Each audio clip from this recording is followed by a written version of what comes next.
Welcome to இயற்கை ரெசிபோ. இன்றைக்கி நாம் என்ன பார்க்க போகிறோன்னா நண்டு ஆம்லெட் செய்ய போகிறோம். அதை எப்படி செய்யலாம் அப்படிங்கிறத வாங்க பார்க்கலாம். நண்டு ஆம்லெட்க்கு தேவையான பொருட்களை முன்னாடியே வெட்டி வச்சாச்சு. அதனால் நாம் இப்போ என்னென்ன போட்டோம் அப்படிங்கிறத சொல்லிக்கிடுவோம். சின்ன வெங்காயம் தான் பயன்படுத்தியிருக்கோம்.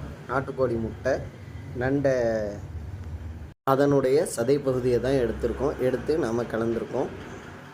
அதுக்கு பிறகு தொடர்ந்து கிளக்கி சட்டியில் ஊற்றியாச்சு. ஒரு 8 நிமிடத்துக்கு அப்புறம் எப்படி பொரியுது அப்படிங்கிறத பார்த்துக்கணும். பாருங்கள் ஃப்ரெண்ட்ஸ், நீங்களும் இது போல் நண்டு ஆம்லெட் போட்டிருக்கீங்களா அப்படிங்கிறத கமெண்டில் சொல்லுங்கள். இது போன்ற டிஃப்ரெண்ட்டான வெரைட்டி டிஷ் செய்ய இயற்கை ரெசிபோனை சப்ஸ்கிரைப் பண்ணிக்கிறீங்க. இந்த ஆம்லெட்டோட சிறப்பம்சமே நாட்டுக்கோழி முட்டையில் செய்கிறது தான். இது நார்மலாக கடையில் வாங்கி செய்கிற முட்டையை விட டேஸ்ட் அதிகமாக இருக்கும். இது நம்ம வீட்டிலையே வளர்ந்த கோழியோட முட்டை தான். அதனால் நாம் ஸ்பெஷலாக போட்டிருக்கோம். நல்லா கிண்டி விட்டுருக்கோம். நாட்டுக்கோழி முட்டையோட பயன்களை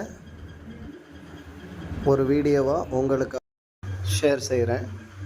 அப்பா பொரியும் போதே முட்டையோட வாசனையும் நண்டோட வாசனையும் மூக்கை தொலைக்குதே. இது எப்படி இருக்க போகுது என்னங்கிறது தெரியலையே. அப்பப்பா அம்மாம்மா அனைத்தையும் போட்டுட்டு ஃபினிஷிங் டச்சாக கேப்சிகம், கேரட்டு, கோஸு 3ஐயும் போட்டு ஸ்பெஷலாக பண்ணியாச்சு.